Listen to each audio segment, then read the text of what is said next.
Radio Show with your host, Lonnie Clark.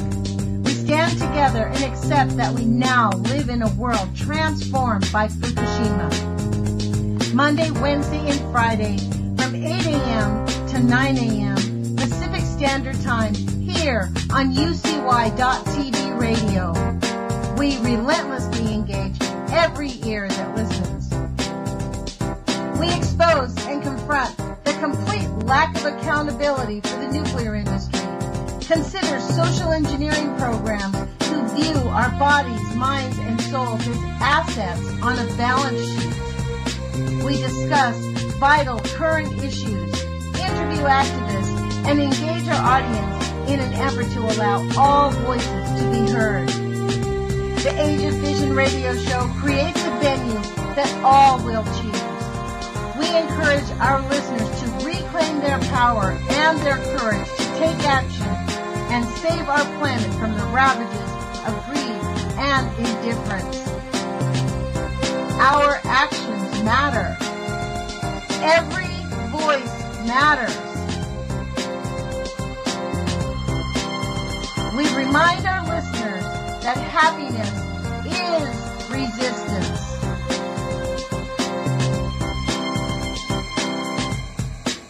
Love is greater than fear.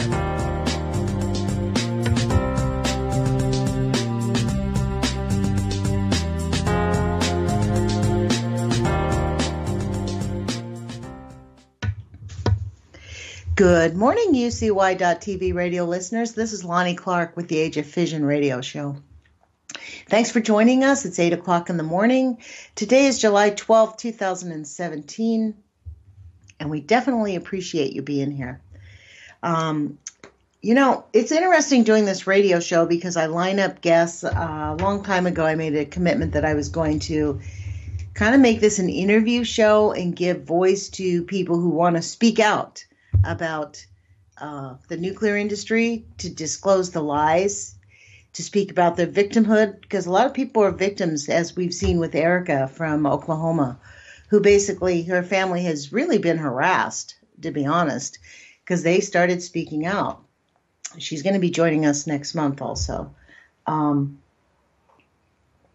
I think this is a really important time on our planet, because the ship is sinking, folks, like seriously bad.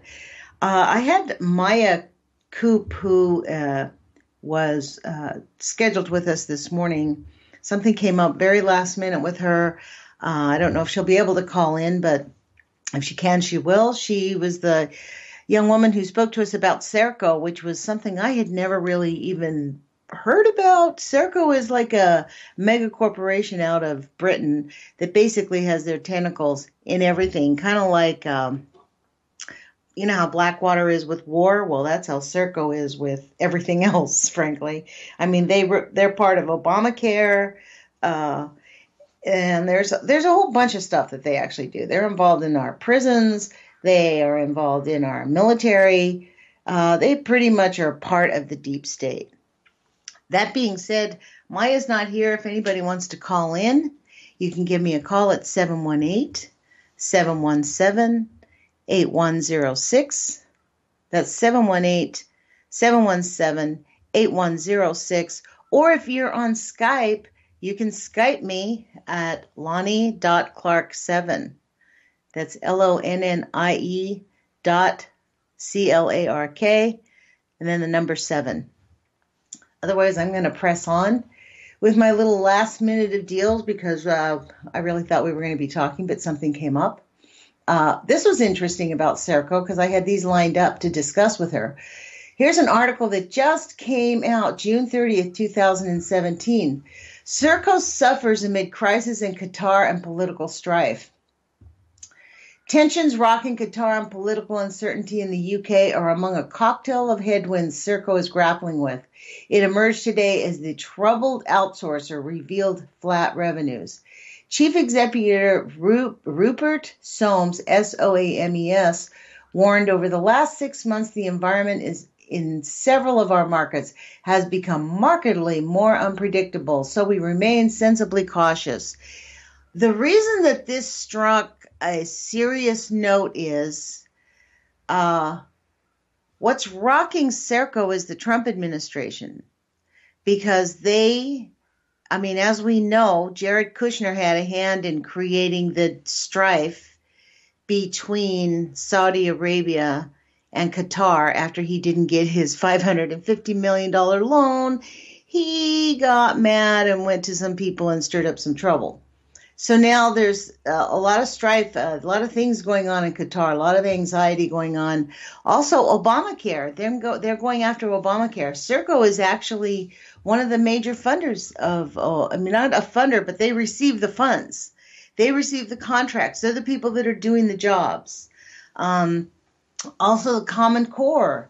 Common Core has been gone after through I'm not defending Common Core and I'm not defending Obamacare, but this is why Serco is suffering, which led me to wonder if this is what they're considering, quote, the deep state.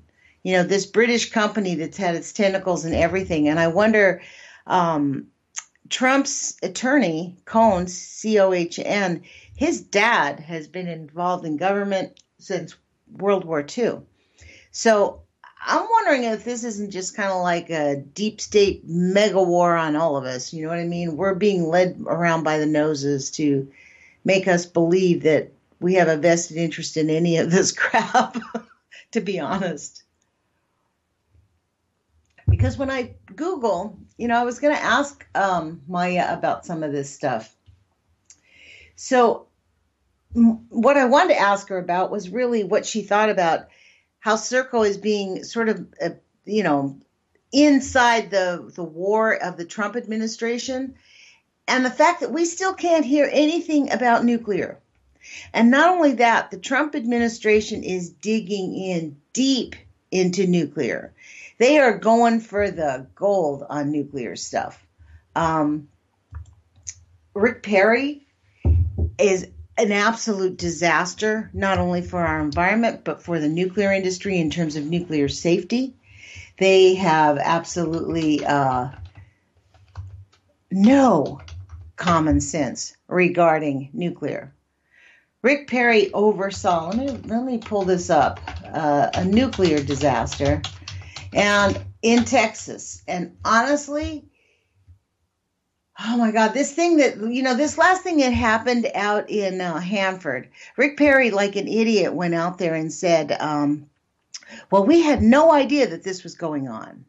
Actually, we did have an idea. What's been going on at Hanford, they got a letter in 1981 that these tunnels are falling apart. And in fact, if anybody hasn't listened, the tunnels in Hanford are still falling apart. And in fact, on the Washington page of ecology, the Washington State Ecology page that handles Hanford, they basically say they know those tunnels, the whole 1,800 feet of it, are falling apart. I mean, it's an incomprehensible thing that Rick Perry would make a statement like that. What that indicates is they don't care. Rick Perry oversaw one of the largest nuclear waste spills in his state. And then he went to go sit on the board of that nuclear waste state. It was like, they're intentionally destroying our planet. And I was thinking about how it seems as if they're putting in exactly all the right people to destroy everything in the United States. Just like every abuser who tells his wife he brings her flowers, 2 hours later punches her in the face and says, it's your fault that I punched you in your face. And you know what?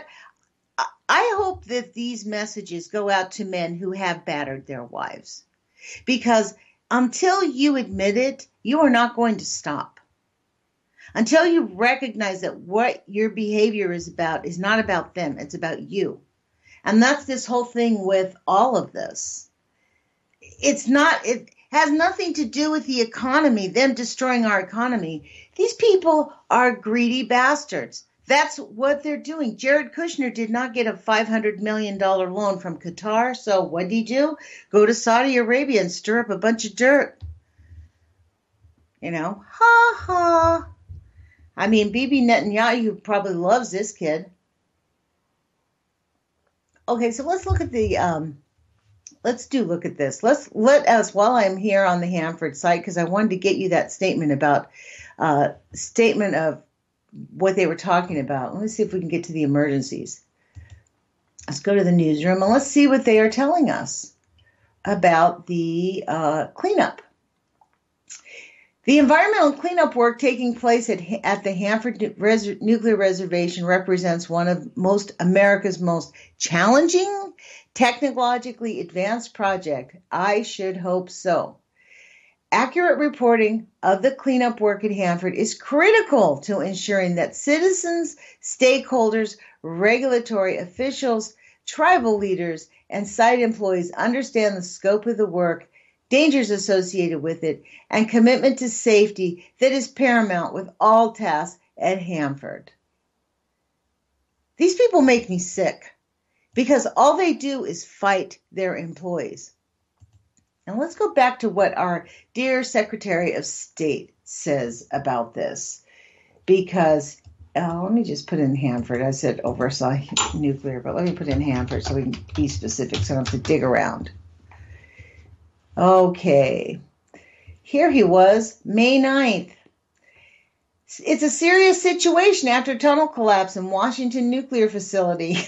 You think, Mr. Rick Perry? The guy is really seriously, he says, we need a new risk plan needed after incident at Hanford. We need a new risk plan. Like, if you drove out there, you guys, and you took a look at these tunnels, well, you couldn't take a look at the tunnels because you can only look at them on a picture because they send robots out there because nobody can go near this stuff. This is not like a cleanup site. And every time someone goes out there and gets sick, the industry's MO is denial. Deny that the whole illness is caused by them and fight them as they begin to collapse. As we have heard Heidi Lambert speak many times on this radio show. And she's going to be back next Wednesday. She lived in Hanford. Rick Perry said Thursday that the emergency at the Hanford nuclear weapons facility has subsided, but there is still a need to develop long-term risk management plan. You think that, what's insane about him even uttering those words? And I don't know if you agree with me, but that's a given. That already ought to have happened. How long have they had to do this? To develop a longer-term risk management plan. Duh, no Sherlock, you don't need to tell us this. Wow. I don't know how Americans feel, but when I face this stuff, it makes me want to spit nails. This is why Kevin Blanche did not seem that unreasonable to me in the beginning. I'm like, hey, this guy's appropriately pissed off. The thing is, what we have to do is learn to get actively engaged. And that's the one thing that's why I'm here on this radio. And I really am beginning to believe the more I get engaged in this is that we have to get engaged at a local level. Local is the only way to go. That's the only way that we can actually begin to do anything, as we heard Kai talking about yesterday. Community rights is a good way to go because basically our Constitution was written really not for us. We weren't meant to be free, especially me. This was meant for rich land slave owners, period. They had slaves. They actually wrote into our laws because there were some of our founding fathers who did not want to start our country on slavery. And others like, dude, if we don't have slavery, we're not going to make it here. This is too hard. We need slaves. For real. And that's the short story of how America was built, on the back of slaves, folks. Absolutely. Okay. I know I'm bouncing around here. It's just because I was sort of caught short-sighted I had these big ideas. I was going to talk to Maya, had all this stuff lined up, and it just didn't happen. She had to have something else happen. And I was like, wow, but she's a working woman, and this is what happens. We all do this as an avocation. This isn't like our full-time jobs. We don't get paid. There's no remuneration other than, thank you, you're doing a good job. We're listening to you. We're sharing it with our friends, and we're taking action ourselves. We're getting involved in our own communities. We're making this stuff better ourselves. That is a lot of payment, folks. If you guys could get that one going on, that would be really great. Then I typed in, this is what I did because of the theme of our show is about covering nuclear disasters and the lies and the whole thing that goes along with lying and telling us that nuclear is fine, perfectly fine. We're the nuclear priesthood. We'll figure it out. And what did they say on the Hanford website? Telling the truth is important, right? Accurate reporting of the cleanup work is critical to ensuring the citizens, blah, blah, blah, blah, blah. Well, they tell us nothing. They give us nothing. So it's really difficult, especially, and I intentionally do this. I like to just use Google and find out what Google is willing to tell us. I mean, I can go digging. There are things that you can do. The Guardian, BBC. If you read foreign languages, that helps a lot because in English, you're not going to get much. You're going to have to really dig around in English. You're going to have to look for translated sites. But there are other things around the world. Okay, so I did find an article, and this was on newmatilda.com. It was dated, very recent. July 9, 2017, 3 days ago by Jim Green. Title of it is Global Meltdown, Nuclear Powers, Annus Horribilis, Mr. College Guy. But that's okay. He'll tell us what he means by this. I mean, we can kind of already see ANNUSHORRIBILIS for those of us who don't speak Greek or Latin. I guess that's Latin, isn't it? So this year will go down with 1979, 3 Mile Island, 1986, Chernobyl, and 2011, Fukushima as one of the nuclear industry's worst ever. And there's still another 6 months to go, writes Dr. Jim Green. 2 years of the industry's worst ever years have been in the past decade, and there will be many more bad years as the trickle of closures of aging nuclear reactors becomes a flood. The International Atomic Energy Agency expects almost 200 reactor closures between 2014 and 2040. The likelihood of reactor startups matching closures over that period of time has become vanishingly small. Thank God. In January, the World Nuclear Association anticipated 18 power reactor startups this year. The projection has been revised down to 14, and even that seems more than a scratch. There has only been one reactor startup in the first half of the year, according to the IAEA's Power Reactor Information System, and 2 permanent reactor closures. The number of power reactors under construction is on a downward trajectory. 59 reactors are under construction as of May 2017, the first time since 2010 that the number has fallen below 60. Thank God for that. I just still can't believe that they're going to be building that many. So they're telling us that for the first time since 1960, we have been building 60 nuclear reactors every year. Oh my God. Put those numbers together, folks. Our planet, really, honest to God, we really ought to be sponsoring little scientists to figure out how to remediate and how to reverse this nuclear science, or put Shiziz's plan on a mass scale and, pray to God it works. I know he explained it to me, but honest to God, do I understand it? No. And I really made an effort to go in and look at it again, but I just sort of said, you know what? I can write great poetry, but that kind of stuff I don't really understand. Pro-nuclear journalist Fred Pierce wrote on May 15th, Is the nuclear power industry in its death throes? Even some nuclear enthusiasts believe so. With the exception of China, most nations are moving away from nuclear. Existing power plants across the United States are being shut early. New reactor designs are falling foul of regulators, and public support remains in free fall. Woohoo! Now comes the bankruptcies. The industry is in crisis. It looks ever more like a 20th century industrial dinosaur, unloved by its investors, the public, and policymakers alike. This crisis could prove terminal. And I think terminal to whom? Us. Because if they can't just shut these things down and go, yeah, sorry, we're just going to leave it alone. This is like a lifetime, a mega generation commitment.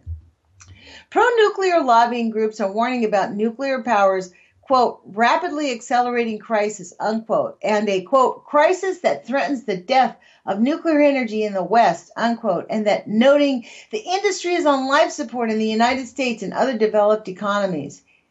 The United States. The most dramatic story this year has been the bankruptcy protection filing of U.S. nuclear giant Westinghouse on March 29th. Westinghouse parent company Toshiba states that there is a substantial doubt that Toshiba's ability to continue as a growing concern. Yeah, it's not going to happen. These nuclear industry giants have been brought to their knees by cost overruns, estimated at $13 billion.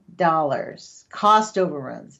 Building 4 AP1000 power reactors in the United States. You know, this is the doublespeak of all of this. If the nuclear industry actually did more than just give everything lip service, if they actually applied the science that they know about instead of creating a culture where nobody can talk about anything, we have to order the wrong parts, we can't talk about it, we can't do this, we can't do they probably wouldn't lose money. I mean, we could probably, if they had actually taken this whole thing seriously and really made an effort not to be complete bastards and greedy, we might actually have something. We wouldn't have as big of a problem as we have. Let's get back to this story. I apologize, folks. I'm going to try to get through this. The United States. Okay. 6 reactors have been shut down over the past 5 years in the United States. Another handful will likely close in the next 5 years. How far and fast will nuclear fall? Exelon, the leading nuclear power plant operator in the U.S., claims that the economic and policy changes threaten to close about half of America's reactors in the next 2 decades. Thank God. According to pro-nuclear lobby group Environmental Progress, keep that in mind, folks. Environmental Progress is not environmental. They are a pro-nuclear lobby group. So if you see stories by Environmental Progress, you know what they're going to be doing. Hating coal, loving nuclear. According to pro-nuclear lobby group Environmental Progress, almost 1/4 of U.S. reactors are at high risk of closure by 2030, and almost 3/4 are at medium to high risk. In May, the U.S. Energy Information Administration released an analysis projecting nuclear share of the nation's electricity generating capacity will drop from 20% to 11% by 2050. Thank God. So even their own stuff, the U.S. Energy Information Administration said projecting nuclear share on the nation's electricity capacity will drop from 20 to 11%. Well, that is bullshit because it's already at 11%. They just are lying and saying it's 20%. It's probably not even 10%. I don't believe a word they say. God dang. These people are nothing but liars. There are different views about how far and fast nuclear will fall in the U.S., but fall it will. And there is no dispute that many plants are losing money. More than half, in fact, racking up losses totaling about $2.9 billion a year. According to a recent analysis by Bloomberg New Energy Finance. And a separate Bloomberg report found that expanding state aid to money-losing reactors across the eastern U.S. may leave consumers on the hook for as much as $3.9 billion a year in higher power bills. Almost $4 billion a year to support these failing nuclear power plants. And we do not have people in the streets rising up. Wow. $4 billion a year, folks. Am I the only one who's like angered by that? If we could just reduce the cost of all this, but this is the bad part. We can't get out of it. We're in. Oops, sorry, we made mistakes. Now you have to pay for it, and we get to go fly off on our private jets. Sorry. Oh my God, that makes me so mad. Okay, let's move on to the story. Good thing I have the story to read because it's keeping me grounded. So it's moving on to Japan. Fukushima cleanup and compensation cost estimates have doubled and doubled again, and now stands at, listen to this, $191 billion. $191 billion. That is probably on the low ball. An analysis by the Japan Institute for Economic Research estimates that the total cost for decommissioning, decontamination, and compensation could be far higher. That's what I said, the low ball. Listen to this. $443 to $620 billion. Now, how do you like that number, 443? How do they come up with that? Like, how did they come up with 191 billion? 620 billion. That's probably for someone else to dig into, probably. Because I do numbers all day, but those kind of things stick out of my head.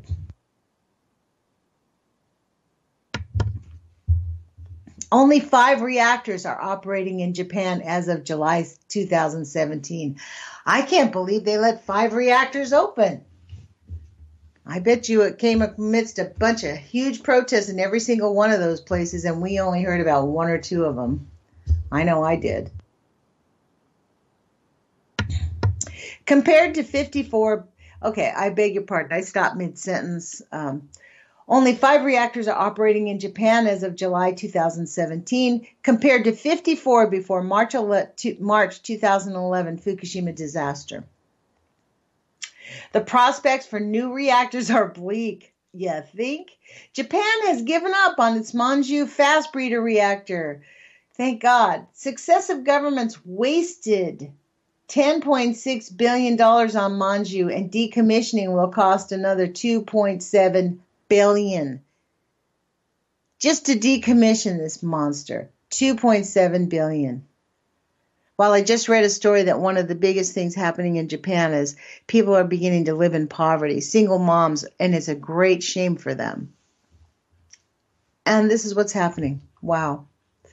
Just like in the States where we have all the money we need for war and no money for schools, no money for single payer. People can't go to the doctor. You go to the doctor, you dread the medical bill you're going to get. As mentioned, Toshiba is facing an existential crisis due to the crippling debts of its subsidiary Westinghouse. Toshiba announced on May 15th that it expects to report a consolidated net loss of $8.4 billion for the 2016-17 financial year, which ended on March 31st. Hitachi is backing away from its plan to build 2 advanced boiling water reactors in Waialua, Wales. Thank God. Hitachi recently said that it cannot attract partners to invest in the project before construction is due to start in 2019. The project will be suspended. Hitachi recently booked a massive loss on failed investments in laser uranium enrichment technology in the U.S. A May 12, 2017 statement from the company had posted an impairment loss of affiliated companies' common stock of $1.66 billion for the fiscal year ended 31st March 2017. The major factor was Hitachi's exit from the laser enrichment project. Last year, a commentator opined that the way to make a small fortune in uranium enrichment business in the U.S. is to start with a large one. Right. Laser uranium enrichment technology. Laser uranium enrichment. I wonder if that means like how they're x-raying our food. You know, how they like laser all of our food with all of our food that gets sold in the grocery stores is irradiated. Okay, then he moves on to France here. France. The French nuclear industry is in the worst situation ever, according to the former EDF director Gerard Magnin. France has 58 operable reactors and just one under construction. French EPR reactors under construction in France and Finland are 3 times over budget. The combined cost overruns for the 2 reactors amount to $14.5 billion. Bloomberg noted in April 2015 that Arev's EPR export ambitions are in tatters. Now Areva itself is in tatters and is in the process of a government-led restructure and another taxpayer-funded bailout. On March 1, Areva posted a $6.6 million pound. It's a $6.6 million pound loss for 2016. Losses in the preceding 5 years exceeded 10 billion pounds. Oh my gosh. In February, EDF released its financial figures for 2016. Earnings and income fell and EDF's debt remained steady at 37.4 billion pounds.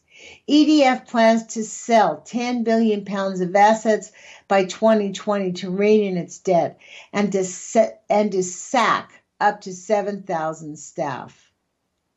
The French government provided EDF with 3 billion pounds in extra capital in 2016 and will contribute 3 billion pounds towards a 4 billion pound capital raising this year. So the French government is going to put in 3 to 1. On March 8th, shares in EDF, 3 to 1. On March 8th, shares in EDF hit an all-time low a day after the 4 billion pound capital raising funding was launched. The share fell. The share price fell to 7.78 pounds, less than 1/10 of the high decade ago. I apologize for my reading this, you guys, this morning, but it's the first time I've really read this, and I'm actually stunned at these numbers. And I'm actually stunned that people are willing to be silent. Well, I guess we're all willing to be silent. My utility rates just went up. And as I found out, not that easy to get engaged in your utility board. They don't really post the meetings. They make them in times when it's not convenient. Costs between 50 billion pounds and 100 billion pounds will need to be spent by 2030 to meet the new safety requirements for reactors in France and to extend their operating lives beyond 40 years. They want to keep running these things until they just collapse right in front of our eyes, our grandchildren's eyes, mind you. EDF has set aside 23 billion pounds to cover reactor decommissioning and waste management costs in France. Just over half of the 54 billion pounds that EDF estimates will be required.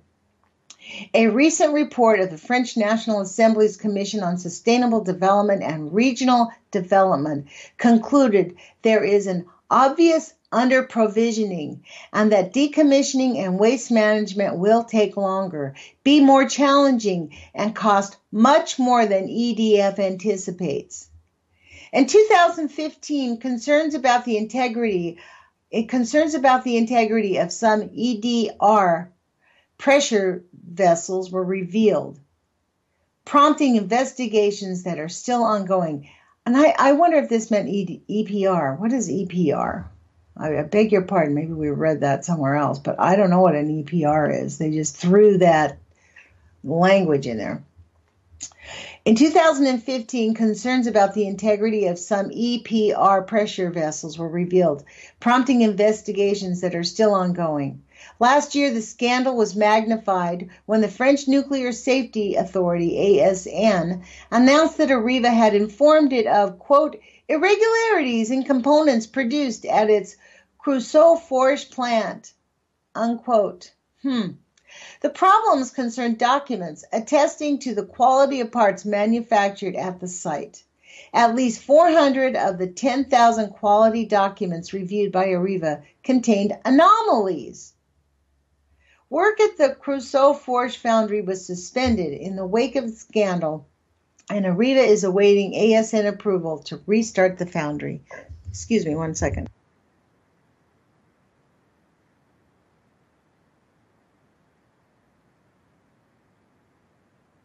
Thank you. French Environment and Energy Minister Nicolas Hulot said on June 12th that government plans to close some nuclear reactors to reduce nuclear share of the country's power mix. We're going to close some nuclear reactors, and it won't just be a symbolic move, he said. Thank God. I mean, France, if you guys have ever looked, take a look at a picture of France on a map in the Google, what do they call it? Google Earth. And then type in their nuclear facilities or nuclear power plants. France, unfortunately, made a grave error, and they dug in deep on nuclear power. And they are all over the place. It's hideous. So India, next subtitle, India. Nuclear power accounts for just 3.4% of electricity supply in India, and that figure will not rise significantly, if at all. In May, India's cabinet approved a plan to build 10 indigenous pressurized heavy water reactors, PHWRs. Pressurized heavy water reactors. The decision can be read as an acknowledgement that plans for 6 Westinghouse AP1000 reactors and 6 French EPR reactors are unlikely to eventuate. The plan for 10 new PHWRs faced major challenges. Savrat Raju and M.V. Ramana noted, nuclear power will continue to be an expensive and relatively minor source of electricity for the foreseeable future. So why do it? The announcement of building 10 PHWRs fit a pattern often seen with the current government, where it trumpets a routine decision to bolster its bold credentials. Most of the plants that were recently approved have been in the pipeline for years. Nevertheless, there is a good reason to be skeptical that these plans will be given similar plans to build large numbers of reactors that have failed to meet their targets, often falling far short. Wow. Oh my God, South Africa. These people are digging in everywhere. Okay. South Africa. An extraordinary High Court judgment on April 26th ruled that much of South Africa's nuclear new build program is without legal foundation. Thank God. The High Court set aside the ministerial determination that South Africa required 9.6 gigawatts of new nuclear capacity and found that numerous bilateral nuclear cooperation agreements were unconstitutional and unlawful. President Jacob Zuma is now trying to revive the nuclear program, but it will most likely be shelved when Zuma leaves office in 2019 if he isn't removed earlier. Energy Minister Mumaloko Kubayi said on June 21st that South Africa will review its nuclear plans as part of its response to economic recession. And so for those of the people that I've interviewed on this show who may be listening and going to South Africa, get in touch with the government and tell them to not build these hideous monsters. For real. South Korea.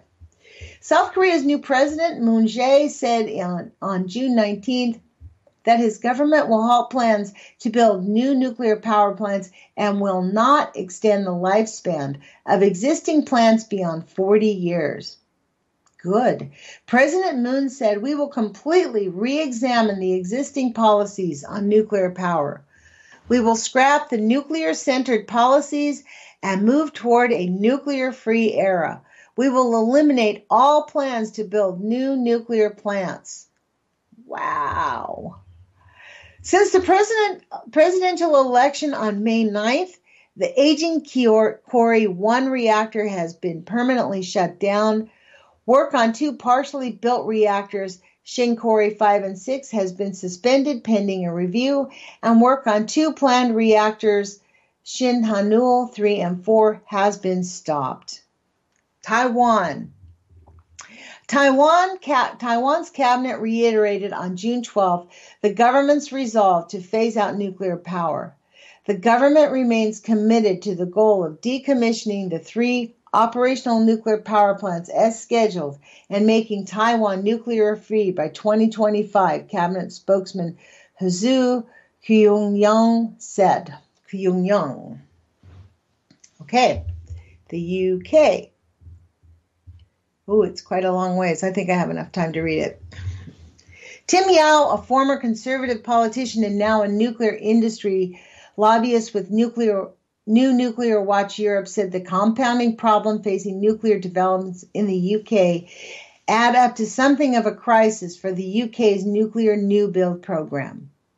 The lobby group noted delays with the EPR reactor in Flamanville, France, and the possibility that those delays could flow on to the 2 planned EPR reactors at Hinkley Point. The lack of investors for the proposed advanced boiling water reactors at Haifa, and the acknowledgement of the New Gen Consortium that the plan for the AP1000 reactors at Moorside faced, quote, significant funding gap, and that the fact that the Hualong 1 technology, which China General Nuclear Power Corporation hopes to deploy at Bradwell in Essex, has yet to undergo its generic design assessment. The only reactor project with any momentum in the UK is Hinkley Point, based on the French EPR reactor design. The head of one of Britain's top utilities said on June 19th that Hinkley Point is likely to be the only nuclear project to go ahead in the UK. Alistair Phillips-Davies, Executive Chief Officer of SSE, an energy supplier and former investor in new nuclear power plants, said the bottom line in nuclear plant is that it looks like only Hinkley Point will get built, and Flamanville needs to go well for that to happen. There is growing pressure for the obscenely expensive Hinkley Point project to be canceled. The UK National Audit Office released a damning report on June 23rd. The audit office said, the Department of Business, Energy and Industrial Strategy deal with Hinkley Point C has locked consumers into a risky and expensive project with uncertain strategic and economic benefits. Today's report finds that the department has not sufficiently considered the costs and risk of its deal for consumers. Delays have pushed back the nuclear power plant's construction, and the expected costs to top up payments under the Hinkley Point C's contract for difference has increased from £6 billion to £30 billion. Oh my gosh. That's outrageous.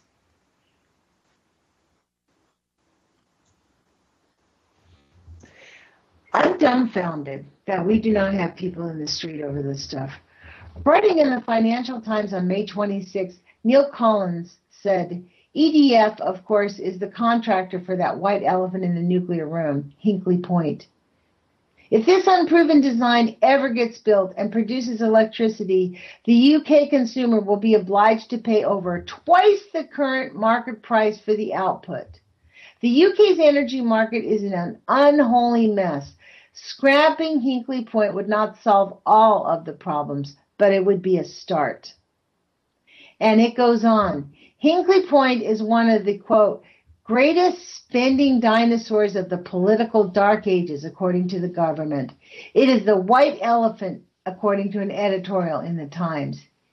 EDF said on June 26 that it is conducting a full review of the costs and schedules of the Hinkley Point C project. The result will be disclosed soon. On July 3rd, EDF announced that the estimated cost of 2 Hinkley reactors has risen from £2.5 billion to £23.2 billion, or $30.4 billion, including financial costs. In 2007, EDF was boasting that Britons would be using electricity from Hinkley to cook their Christmas turkeys in December 2017. But at its latest announcement, EDF pushes back the 2025 startup dates for the 2 Hinkley reactors by 9 to 15 months. So that's 20 to 26, right? 27. Oliver Tickle and Ian Farley wrote an obituary for Britain's nuclear renaissance in The Ecologist on May 18th. They concluded, the prospects for new nuclear power in the UK have never been gloomier.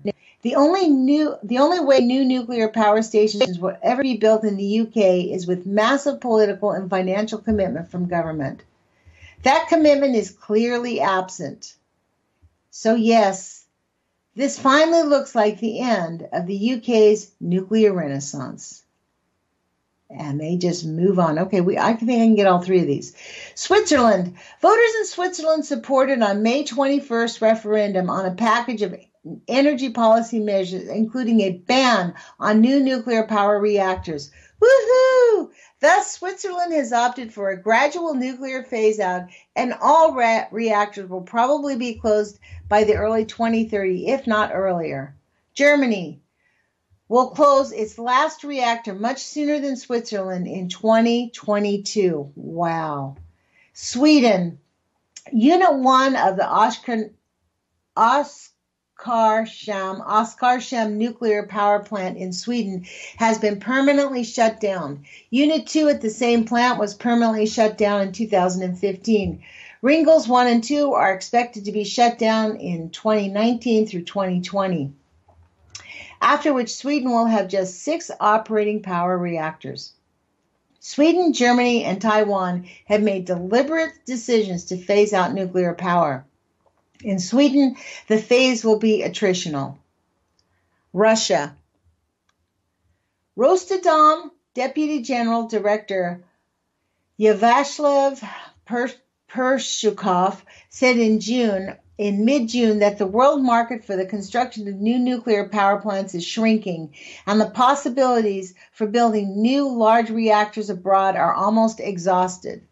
He said Rosatom expects to be able to find new customers for new reactors until 2025, but it will be hard to continue. That's an odd sentence.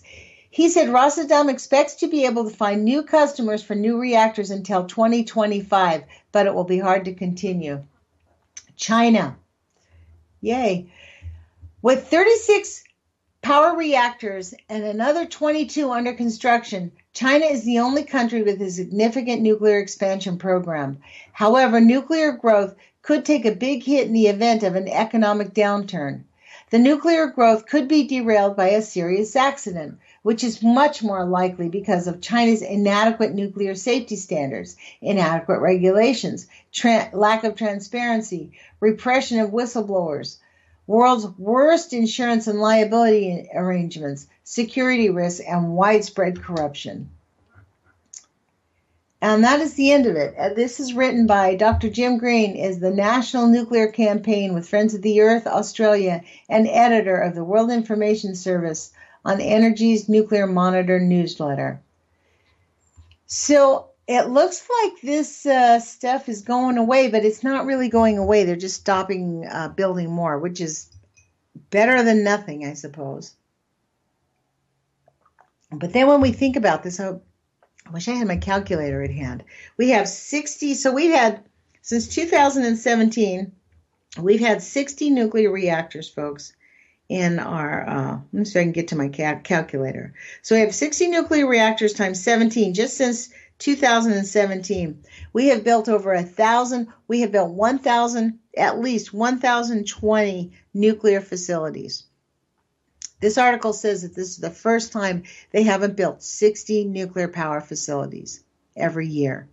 So the world has built 1,020 new nuclear power facilities around the world.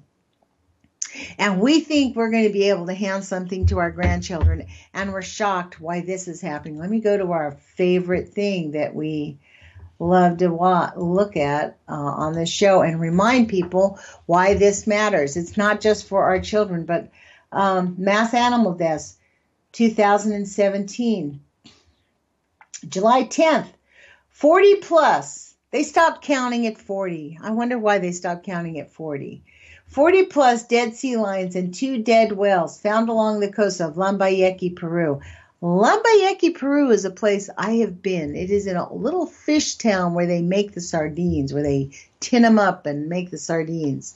And it is one stinky, smelly, hideous little fish town, I'll tell you that. At least my experience there was it was harsh. I was an American, so let's put it that way. July 10th. Hundreds of dying camels dying in the desert of Qatar. Hundreds.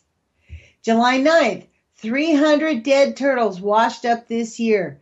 1,200 found last year on Sao Paulo coast, Brazil.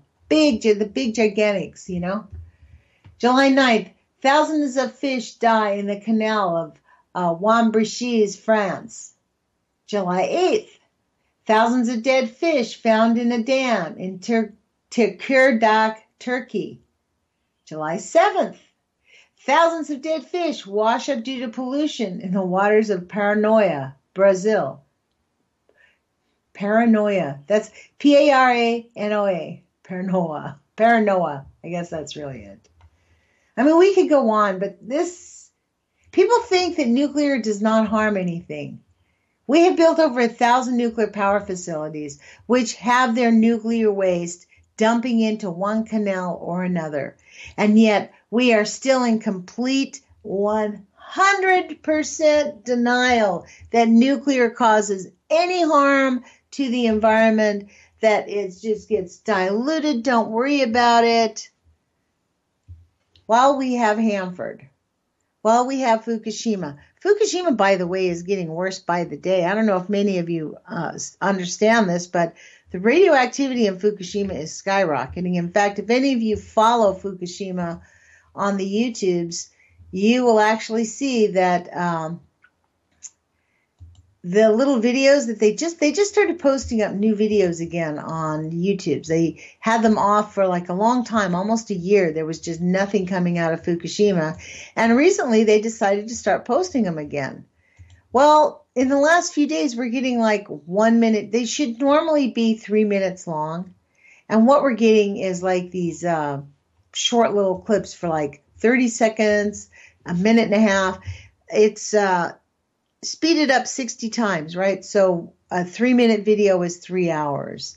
So if you get 19 seconds to like a half an hour, not quite a half an hour, right?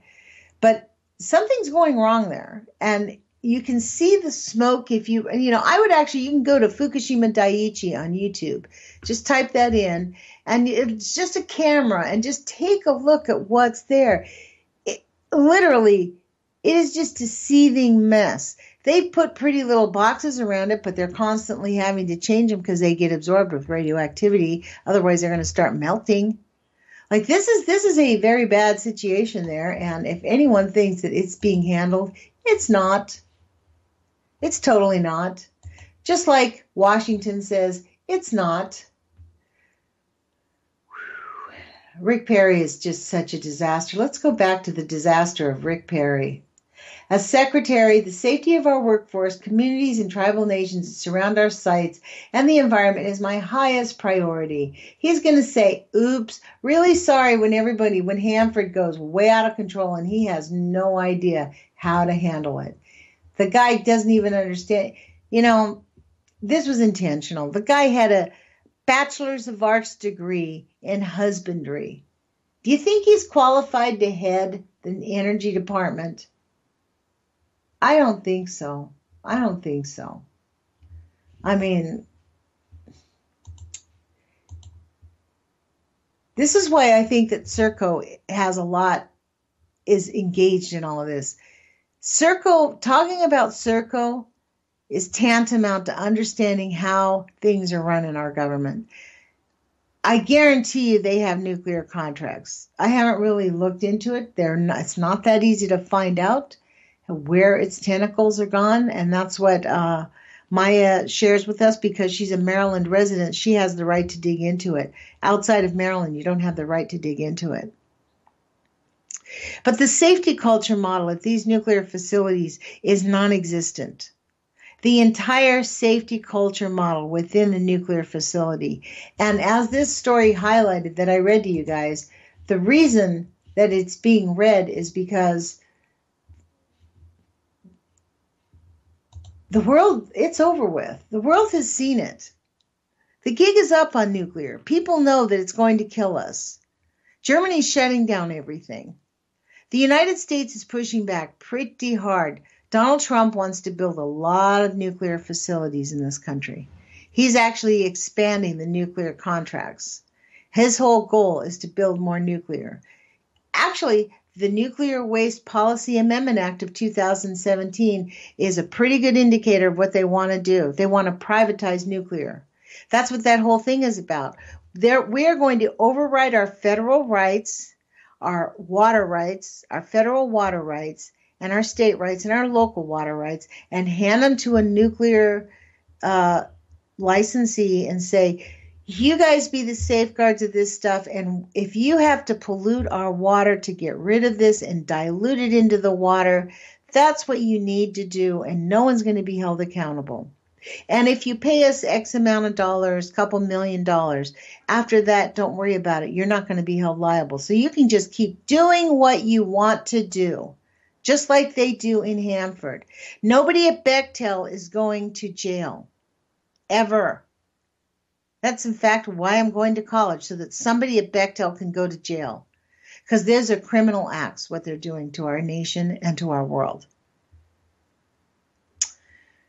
Let's see how much time we have left. Well, we have about a minute and a half left. Tomorrow I'm going to have on with us Chuck Johnson. I'm sure he'll give us a bigger update on Hanford, or at least I hope so. I'm going to press him on it. Hopefully he'll give us some more information there.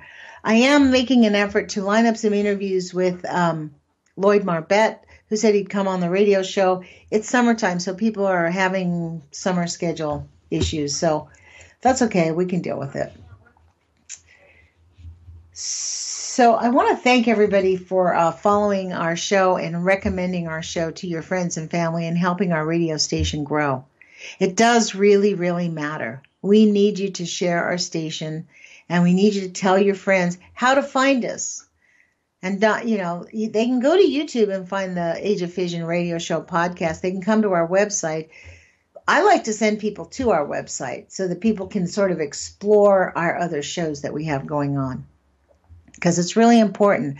On this radio station, we discuss things that are not really discussed in one place. You can get them on a bunch of different alternative radios on YouTube channels, but not just anywhere else. So I encourage you to put your courage feet on, and that means take action. Get engaged at your local level and make your own personal local space better. Make it how you want it to be. It's important that we own our own lives. That's the way we're going to take it back from these monsters at Serco and the nuclear industry. So appreciate you guys listening to us. Chuck Johnson will be with us tomorrow.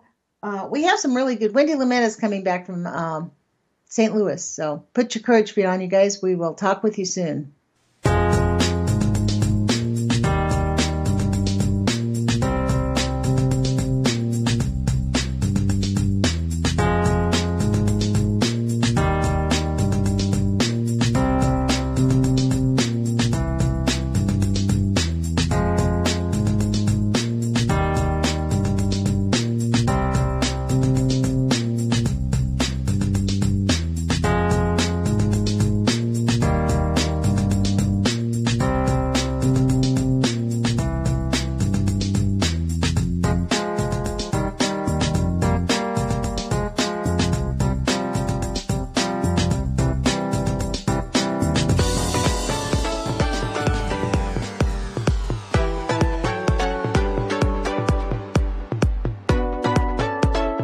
is Ozzy Skateboard, and you're listening to UCY.TV.